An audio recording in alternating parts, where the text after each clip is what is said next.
बताएं कि selection committee और टीम मैनेजमेंट में बाबर आजम को ड्रॉप करने के फैसले पर इख्तिलाफात नजर आ रहे हैं। फिर बाबर आजम और शाहीन शाह अफरीदी को इस दूसरे टेस्ट मैच की टीम से ड्रॉप कर दिया जाएगा कि बाबर आजम को दूसरे टेस्ट मैच से आराम दिया जा सकता है। मैं भी कहता हूं अगर बाबर आजम को आप रेस्ट करवाते ठीक है, जाने दें, लेकिन मैं ये कहता हूं कि आपने उसकी फॉर्म नहीं है तो आप जाने दो, आप उसको दोनों टेस्ट मैच जाने दो। जितना मैंने 7 वोटों में से जो मेजोरिटी थी उसने वोट किया in favour of dropping Babar Azam. अपने आप को गेम से बड़ा मत समझो। ये उन फैंस के लिए लेसन है, उन फॉर्मर क्रिकेटर्स के लिए लेसन है कि एक लड़का अगर आपको पोटेंशियली टैलेंटेड लग जाए तो आप खट करके जो दुनिया का सबसे बड़ा अचीवर है करंट क्रिकेटिंग वर्ल्ड के अंदर विराट कोहली, उसे मिला के आप कोई फायदा नहीं करे, आप उसको खुद बर्बाद करें। और ड्रॉप मैंने यहां तक भी सुना है कि जो डिस्कशन पाकिस्तान क्रिकेट के अंदर इस वक्त हो रही है, बाबर आजम को 15 रुकनी 16 रुकनी स्क्वाड के अंदर भी रखना चाहिए, उनको घर भेज देना चाहिए। तो हमारा जो किंग है वो इस वक्त सख्त तरीन बहरान का शिकार है। और इससे भी बड़ी न्यूज ये है कि जो सिलेक्टर्स है ना, उन्होंने ये भी सोच लिया है कि बाबर आजम को शायद जो पाकिस्तान के स्क्वाड से ही निकाल दिया जाए। वो दिन दूर नहीं है, गैरी क्रिस्टन भी छोड़ के जाएगा और जैसन गिलेस्पी भी छोड़ के जाएगा। मुझे तो ये डर लग रहा है कि कहीं अनकरीब ही जैसन गिलेस्पी ये ना कह दे कि भाई मैं इस क्रिकेट बोर्ड के साथ काम नहीं करना चाहता, मैंने रिजाइन देना। हो सकता है गैरी क्रिस्टन भी थोड़े टाइम बाद ये सब कुछ कह दे। ये कोई खुशी की खबर नहीं है, सिर्फ एक अफसोस की खबर है कि एक आपका स्टार बल्लेबाज, एक आपका स्टार प्लेयर, वो आज इस दहेज पे खड़ा हुआ है कि 18 फेलियर्स के बाद आज उसको ड्रॉप करने की बात कर दी गई है। तो ड्रॉप होने से बेहतर है, क्योंकि जिस तरह के लोग इस वक्त पाकिस्तान क्रिकेट के अंदर आ चुके हैं, मुझे ये डाउट पड़ रहा है कि वो बाबर को ड्रॉप कर देंगे। सो बेहतर है कि भाई आप खुद रेस्ट ले लो। एक तो है ना कि इस मैच में ड्रॉप कर देना, लेकिन पाकिस्तान का जो 15 रीजन निकालो कि वजह क्या है कि पाकिस्तान क्रिकेट क्यों बर्बाद होती जा रही है, क्यों उसका बेड़ा गर्क हमारे लोग अपने हाथों से किए जा रहे हैं। वो दिन दूर नहीं है, गैरी क्रिस्टन भी छोड़ के जाएगा और जैसन गिलेस्पी भी छोड़ के जाएगा। मुझे तो ये डर लग रहा है कि कहीं अनकरीब ही जैसन गिलेस्पी ये ना कह दे कि भाई मैं इस क्रिकेट बोर्ड के साथ काम नहीं करना चाहता, मैंने रिजाइन देना। हो सकता है गैरी क्रिस्टन भी थोड़े टाइम बाद ये सब कुछ कह दे। मैं भी कहता हूं अगर बाबर आजम को आप रेस्ट करवाते ठीक है, जाने दें, लेकिन मैं ये कहता हूं कि आपने उसकी फॉर्म नहीं है तो आप जाने दो, आप उसको दोनों टेस्ट मैच जाने दो। अगर आप सेकंड टेस्ट मैच रेस्ट भी करवा देते हैं, मेरी नजर में कोई मसला नहीं है, लेकिन मैं ये समझता हूं कि आप उसको दोनों टेस्ट मैच जाने दो। उसके बाद टेस्ट सीरीज बहुत दूर है, लेकिन जाने दो उसको। सुनने में ये आ रहा है कि शान मसूद और जैसन गिलेस्पी वो ये चाहते हैं कि बाबर आजम हमें टीम में चाहिए, क्योंकि जो भी है जैसा भी है पाकिस्तान की क्रिकेट में वो सबसे अच्छा प्लेयर, सबसे बड़ा प्लेयर है। तो उनकी अपनी एक सोच है, जिनका काम है टीम सेलेक्ट करना और जिनका काम ही नहीं है उन सबको ला के एक टेबल पे बिठा के पाकिस्तान क्रिकेट का बेड़ा गर्क करवा के फिर ये बोलते हैं जी पाकिस्तान क्रिकेट नीचे क्यों जा रही है। कि इंडिया के सिलेक्टर्स, कोच, कप्तान अगर बैठते हैं तो सिर्फ यही मिलके 3 लोग टीम सेलेक्ट करते हैं, क्रिकेट बोर्ड का कोई बंदा नहीं होता। अब यहाँ पे किसका काम है? इंडिया वर्सेस बांग्लादेश, तीसरा T20 ख़त्म हो गया और इंडिया ने बांग्लादेश को क्लीन स्वीप कर दिया। टीम इंडिया ने पहले बैटिंग करते हुए 297 रन का पहाड़ जैसा हदफ लगाया, जिसमें संजू सैमसन ने तबाही बैटिंग की और संजू सैमसन ने अपने कैरियर की पहली सेंचुरी बना दी। उसके बाद जब बांग्लादेशी टीम बैटिंग करने के लिए आई तो उनको ये उम्मीद नहीं थी कि वो टारगेट बना भी सकेंगे कि नहीं, और वो लड़खड़ाते उनकी टीम आउट हो गई। अब सूर्या कुमार यादव की कैप्टनसी में ये टीम इंडिया की दूसरी सीरीज़ है और दोनों सीरीज़ उन्होंने लगातार क्लीन स्वीप की है। इससे पहले उन्होंने श्रीलंका में जाकर श्रीलंका को क्लीन स्वीप किया था और अब उन्होंने बांग्लादेश को अपने होम ग्राउंड पे क्लीन स्वीप किया। अब हम देखते हैं कि जो पाकिस्तानी मीडिया है वो संजू सैमसन की किस तरह से बैटिंग की तारीफ़ कर रहा है। अब जो है टीम इंडिया को बहुत ज़्यादा प्लेयर मिल चुके हैं, T20 का मुकम्मल यंग स्क्वाड आ गया है, क्योंकि अभी तक बुमराह जैसे बॉलर जो है बाहर बैठे हुए, कुलदीप जैसे बॉलर बाहर हैं और टीम इंडिया न्यू खिलाड़ियों को मौका दे रही है ताकि जो वर्ल्ड कप 2026 में होने वाला है उसके लिए खिलाड़ियों को तैयार किया जा सके और जो खिलाड़ी अनफिट हैं उनको फिट किया जा सके।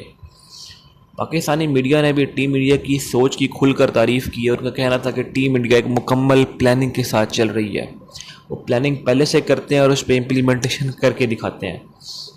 अब पाकिस्तानी दिग्गज खिलाड़ी बासित अली, रशीद लतीफ़, शुएब अख्तर सब ने उनकी तारीफ़ की है। मज़ीद अगर आप हमारी वीडियो देखना चाहते हैं तो आप हमारे चैनल को लाइक करें, सब्सक्राइब करें और बेल आइकन के बटन को दबाएं।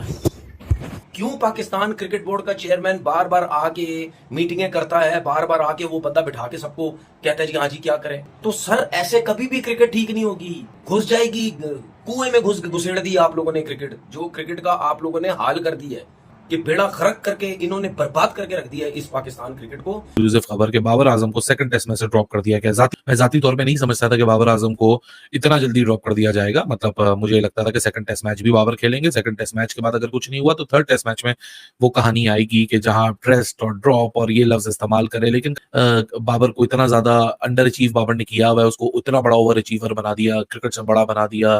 क्रिकेट ही बाबर है, बाबर ही क्रिकेट है, बाबर के ऊपर कोई बात करेगा उसका चीर धरण कर दिया जाएगा। ये सारी चीजें पाकिस्तान क्रिकेट में पिछले 2-3 सालों से चलती रही, लेकिन इवेंचुअली शायद पेशेंस रन आउट हो गया पाकिस्तान क्रिकेट बोर्ड का और पाकिस्तान क्रिकेट टीम मैनेजमेंट का। बाबर का जो ड्रॉप करना था वो कलेक्टिव रिकमेंडेशन था जो न्यूली फॉर्म सिलेक्शन कमेटी है उसका, और उसकी वजह से बाबर आजम को अगले टेस्ट मैच में ड्रॉप कर दिया जाएगा। उसमें 5 मेंटोर्स को भी बुला लिया गया था ऑनलाइन, और मोहसिन नकवी भी ऑनलाइन जमा हो गए थे। तो ये सिलेक्शन कमेटी थी, साथ में 5 मेंटोर थे, मोहसिन नकवी थे। इन सबके बीच में डिस्कशन के बाद ये फैसला हुआ कि जो इमीडिएट डिसीजन लिया जाएगा वो ये है कि बाबर आजम को सेकंड टेस्ट मैच से ड्रॉप किया जाएगा। क्रिक इन्फो ऐसा क्लेम करता है क्योंकि ये बहुत बड़ी खबर है। जितना मैंने 7 वोटों में से जो मेजोरिटी थी उसने वोट किया in favour of dropping Babar Azam. लेकिन अभी की सबसे बड़ी खबर यही है कि Babar Azam is set to be drop from the second test match. मैं इस खबर को सेलिब्रेट नहीं करना चाहूंगा क्योंकि देखें एक बंदा जो ऑलरेडी गिरा होता है, जिंदगी में असूल पकड़ के चलें कि एक बंदा ऑलरेडी गिरा होता है उसके ऊपर आप चढ़ के अपने आप को ये फील करा कि मैं बड़ा सुपीरियर हूं, एक गिरे हुए बंदे को और मजीद गिरा के, मेरे ख्याल से उसमें कोई किसी की कोई जीत नहीं होती है। लेकिन ये लेसन है उन सारे पाकिस्तानी क्रिकेटर्स के लिए कि अपने आप को क्रिकेट से बड़ा मत समझो, अपने आप को गेम से बड़ा मत समझो। ये उन फैंस के लिए लेसन है, उन फॉर्मर क्रिकेटर्स के लिए लेसन है कि एक लड़का अगर आपको पोटेंशियली टैलेंटेड लग जाए तो आप खट करके जो दुनिया का सबसे बड़ा अचीवर है करंट दुनिया के अंदर, करंट क्रिकेटिंग वर्ल्ड के अंदर विराट कोहली, उसे मिला के आप कोई फायदा नहीं करे, आप उसको खुद बर्बाद करें। मैंने हजारों दफा ये बात बोली कि बाबर को विराट की परछाई से हटा दो, मत इसको विराट के पीछे रखो कि विराट से कंपैरिजन। बाबर को अपनी लेगेसी बनाने दो, बाबर को अपना फैन क्लब बना दे दो कि कल को लोग बोले कि ये जो बल्लेबाज आ रहे इसका कंपैरिजन बाबर आजम से। यहाँ तो विराट कोहली 10 आए 10 चले गए, हर किसी का कंपैरिजन विराट कोहली से होता है। Virat Kohli given point of time पे भी अगर आज के दिन भी अपनी रिटायरमेंट को अनाउंस करते तो विराट कोहली हमेशा greatest of the all time में काउंट किया जाएगा। उसने अचीव कर लिया जो उसने अचीव करना था, 80 सेंचुरियां लगा दी है, 27,000 इंटरनेशनल रन कर दिए, उसने कर लिया अचीव जो करना था। हर आया नया आता है उसको आप विराट कोहली की कंपैरिजन में डाल देते हैं। ये लेसन है बाबर के राइट लेफ्ट एंड सेंटर जो 24 घंटे रहते हैं उन सब के लिए, ये उन सब का बर्बाद है जो आज बाबर आजम की हालात है। मेरे लिए ये अफसोसनाक खबर है क्योंकि एक पाकिस्तान का टैलेंटेड बल्लेबाज जो कि पाकिस्तान को उसकी ग्लोरी को वापस दिलवा सकता था, उसको आपने खट करके। अब रमीज राजा का रोना गाना आप देखिएगा कैसे वो मचेगा रोना गाना। जब ये खबर इवेंचुअली हो जाएगी, सामने आ जाएगी, पाकिस्तान ने 11 को अनाउंस कर देगा, फिर आप देखिएगा सफाई मातम कैसे बचेगा। क्योंकि अभी तो ये कोशिश की जा रही होगी कि उस डिसीजन को किसी ना किसी तरह रिवर्स करा दें, क्योंकि उस डिसीजन के ऊपर तो बहुत सारे लोगों का इस वक्त मंजन चल रहा है। ये कोई खुशी की खबर नहीं है, सिर्फ एक अफसोस की खबर है कि एक आपका स्टार बल्लेबाज, एक आपका स्टार प्लेयर वो आज इस दहेज पे खड़ा हुआ है कि 18 फेलियर्स के बाद आज उसको ड्रॉप करने की बात कर दी गई है। बाबर आजम को पाकिस्तान की टेस्ट टीम से ड्रॉप के नाम के ऊपर रेस्ट दे, इसके ऊपर मुल्क में बहस शुरू हो गई है कि बाबर आजम से 17 इनिंग्स के अंदर स्कोर नहीं हुआ, 50 नहीं हुई, 17 इनिंग्स के अंदर बाबर आजम लगातार फेल चले आ रहे हैं। तो क्या आप बाबर आजम को ड्रॉप करना चाहिए? और ड्रॉप मैंने यहां तक भी सुना है कि जो डिस्कशन पाकिस्तान क्रिकेट के अंदर इस वक्त हो रही है, बाबर आजम को 15 रुकनी 16 रुकनी स्क्वाड के अंदर भी रखना चाहिए, उनको घर भेज देना चाहिए, या उनको सिर्फ प्लेइंग 11 से ड्रॉप करना चाहिए। तो हमारा जो किंग है वो इस वक्त सख्त तरीन बहरान का शिकार है। यह बात सच है, हमें तस्लीम करनी चाहिए कि बाबर आजम से स्कोर नहीं हुआ। असरे हाजिर का पाकिस्तान का वो सबसे बड़ा सुपरस्टार है। अब जब उसकी परफॉर्मेंस नहीं आ रही है, मेरी पर्सनल राय इसमें यह है कि बाबर खुद को आइसोलेट कर ले कुछ अरसा क्रिकेट के लिए, क्रिकेट से, और बाबर पे यह मुश्किल वक्त आ गया है तो ड्रॉप होने से बेहतर है। क्योंकि जिस तरह के लोग इस वक्त पाकिस्तान क्रिकेट के अंदर आ चुके हैं, मुझे यह डाउट पड़ रहा है कि वो बाबर को ड्रॉप कर देंगे।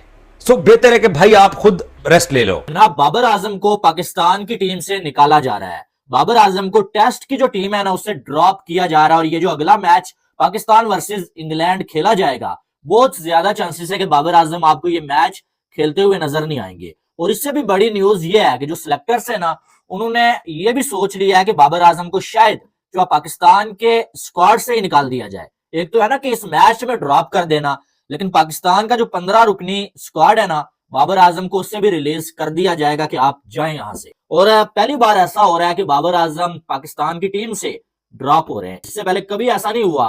बाबर आजम को अरेस्ट भी बाबर आजम तो करते ही नहीं है, सीधी सादी बात है। अब बाबर आजम की जो परफॉर्मेंस है वो आपके सामने है कि पिछले जो 1.5 साल में बाबर आजम कुछ कर ही नहीं पाए और टेस्ट में 18 इनिंग्सें हो चुकी हैं जिनमें एक भी 50 नहीं है। बांग्लादेश के अगेंस्ट आप बिल्कुल जीरो हैं भाई। आप जो है वो इंग्लैंड के अगेंस्ट बिल्कुल जीरो। इससे पहले यूएसए के अगेंस्ट जो है आप कुछ नहीं कर सके, मैच हम हार गए। अफगानिस्तान के अगेंस्ट वर्ल्ड कप 3 जो गुजर गए, बाबर आजम ने कुछ नहीं किया। एशिया कप में बाबर आजम वो नेपाल वाली इनिंग्स को निकाल लें, बाकी कुछ भी बाबर आजम नहीं कर पाए। तो जो परफॉर्मेंस है बाबर आजम की वो सिर्फ टेस्ट नहीं बल्कि ओडीआई और T20 में भी बाबर आजम की जगह बनना बहुत मुश्किल काम है। ये तो बाबर आजम चाहते अगर तो बाबर आजम खुद जो है वो विराट कोहली की तरह रेस्ट कर सकते